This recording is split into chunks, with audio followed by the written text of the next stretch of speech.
Well, it's Tuesday morning and I'm at Autherley Junction, which is the very bottom of the Shropshire Union Canal. So today I'm going to do a very brief half-mile trip along the Worcester Canal and then turn towards Wolverhampton, and we're going on what's known as the Birmingham main line. So we've got to climb up a hill, 132 feet I think it is, across 21 locks. So it's going to be a busy day. It's very much an autumn day here. At the junction, the bridge there, you go through that bridge to go out onto the Worcester Canal, and you can see a lock there, and that's the stop lock. So it only has a rise of a few inches, I forget how many, but its purpose is to, when the canals were run by separate companies, was to protect the water of one canal against a breach in another. So we always get these stop locks, like there was at Preston Brook Tunnel at the end of the Bridgewater Canal. Right, let's get on. It's going to be a long, hard slog today. Well, we're in the lock, the first lock now, Autherley. There was a boat just in front of me, so even this one was set against me. Hey ho, like you say, there's Autherley Lock. And you can see how much the water level changes. It must be about 4 or 5 inches, but that's normal for a stop lock. Then we go out under the tunnel and turn right with a good toot on the horn to make sure nothing's, well, to let anything coming know. Last time I came in here I tooted the horn, came around the corner and met a boat coming out. It was, I couldn't believe it. It was a hire boat, but it was actually being operated by the hire company crew, so they should have known better. Anyway, enough complaining, let's get on. Here we are then, going up the flight, and this is lock 14 I've just entered. None of them are too deep, mechanisms all work. As you can see, there's lock 13 ahead, and I can just see 12 ahead of that.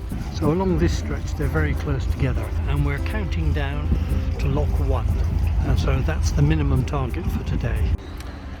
Sometimes, unfortunately, people think it's funny to open lock gates and drain sections of the canal. So in some areas we get anti-vandal locks, and that's what that bolt is coming out of that box over there. And this is a closer look at one, and you can see that I can't rotate the handle, the lock, because this tab is hitting the bolt. So what I need is what they call a handcuff key, and here's mine. Square hole in the end. Let me zoom this back a little bit more. So I just place it in there and turn it, and then the bolt drops down and I can rotate the lock. When I've finished, I just lift the bolt like that and it's back in place. We're up to lock 13 now, and I was just going to look at the mechanism here, because you see I put the windlass on. Now normally I don't leave the windlass on like that, but I haven't actually started winding it yet. So what I wanted to do was to show, if I try to wind it, this happens. You can see now, there's the, hang on, do it from the other side. That's the metal rack, I guess you'd call it, that is pushed up, has teeth on it, pushed up by the pinion, but that bar is in the way, and that's an anti-vandal lock. And we spring the bolt back, and now we can wind it up. Well, this is Jordan's Bridge, so we've just entered lock number 8. You can see 7 and 6 in front of me. So we're just next to Fowler's Park,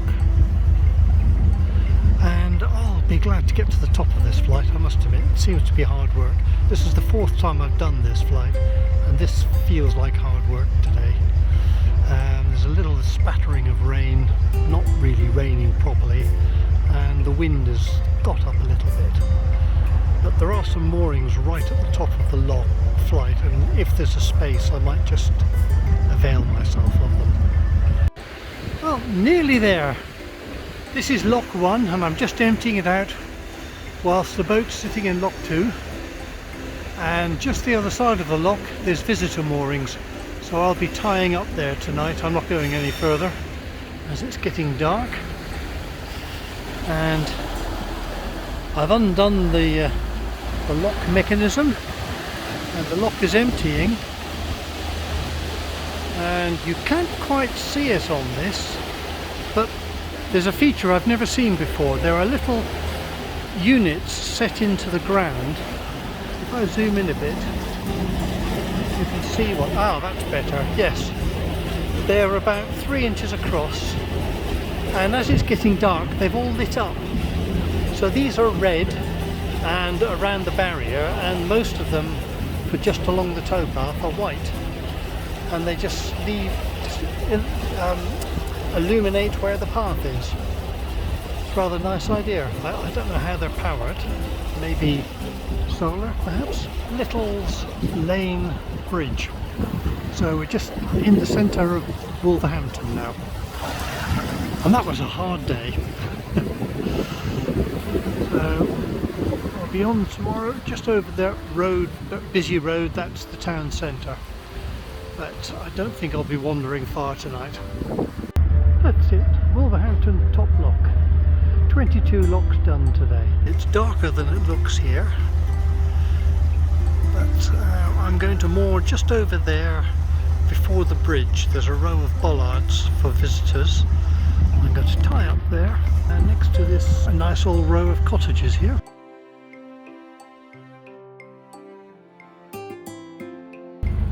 On my way out of Wolverhampton, and as I remembered it every other time I've been through here, weed is a problem. But you can see the canal water is very clear, so you can see the weed growing on the bottom, which is fine. But floating weed like that on the surface is a real problem. So I've just come up to that particular patch and then put the engine in neutral so the propeller wasn't turning, in the hope that I'm not going to pick up too much of that stuff on the way through. Now I can see that old standard of canals, an abandoned shopping trolley. My aim is to get to the centre of Birmingham by this evening. We're just approaching a short tunnel, the Autherley Tunnel, and I'm hoping the weed will be a little clearer after that. I've already had to stop once and clear the weed hatch, so progress is very slow, and the engine gets hot when it's fighting weeds. There's the tunnel entrance ahead. We'll be diving underneath those houses, and this is part of what they call the Birmingham main line, and actually to make me a liar, it's looking a lot clearer now. Back beyond that bridge you can see in the distance, the weed was almost bank to bank, and you can tell, I mean, the wash from the prop is not great, but it's okay now. It should be a lot straighter than that, a nice straight sort of fantail, and I really hope I don't have to go into the weed hatch again, because it's dry at the moment, but it's rained a lot today, and quite heavily at times, and having to strip off to get my arms down into the weed hatch in the rain is not very pleasant. Right, let's get through this tunnel. This is the bottom Tipton lock. There are 3 of them there, the only 3 locks I have to go through today, so we're just waiting for that to empty. It's going down quite slowly because I can only open one of those paddles. The Anti-Vandal mechanism on the near paddle it isn't working, so I'm unable to remove the bolt. But once this is done, then we've got the so-called new Birmingham main line, which is pretty straight and wide and has lots of turnings off it where the old loops used to be, or still are, which went to all the businesses in the Birmingham area. But I'll be just cruising straight because I'm heading into the centre of Birmingham and aiming to be there tonight and tomorrow. It's an interesting thing here. There's a little footbridge so that people from the houses opposite can get across the canal, and that often causes me a problem because I can't walk the boat out of the lock and then go down those steps there to get on the boat.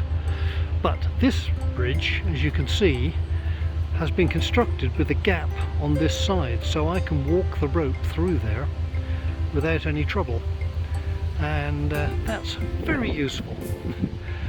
You do see some bridges which are attached to both sides of the lock but have a gap down the middle just wide enough for a rope to pass through, but quite often in my experience the bridge has moved over the years and the gap isn't quite big enough anymore. So there's a little pound over there, so I don't know if that was a second lock or just a bit of mooring. I'll walk over the bridge and while I'm waiting, and we can see if there's any remains of a second lock. Right, it's an awful lot of weed. No, it might have been a jetty, but it not a jetty, a wharf, but it certainly doesn't look like there was ever a lock here. That's just an overspill, which is completely dry at the moment because the canal is quite low and that just flows out into the main canal, so that's a bywash as it's called.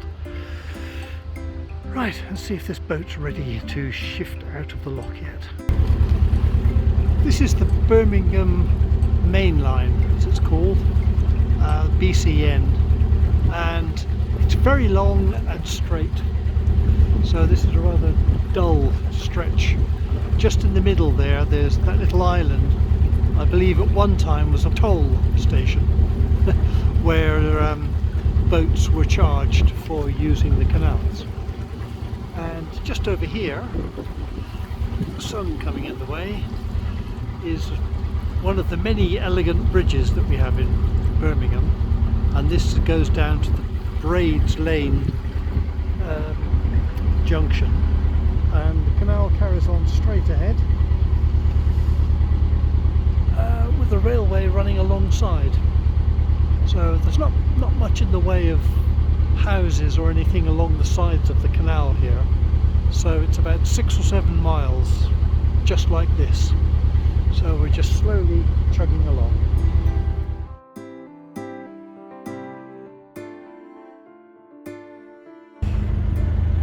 So this is the centre, that's the Paisley Canal up there under that bridge, and down here, let's just swing round, this is Ouzels Loop, which goes round and back onto the canal. That's where I've been for the last 2 days, and now we're going around this bend, not under that bridge because that would have originally been an entrance to somebody's yard where boats would have gone in to load and unload. We're heading down past Gas Street Basin, and there we will join the Stratford Canal.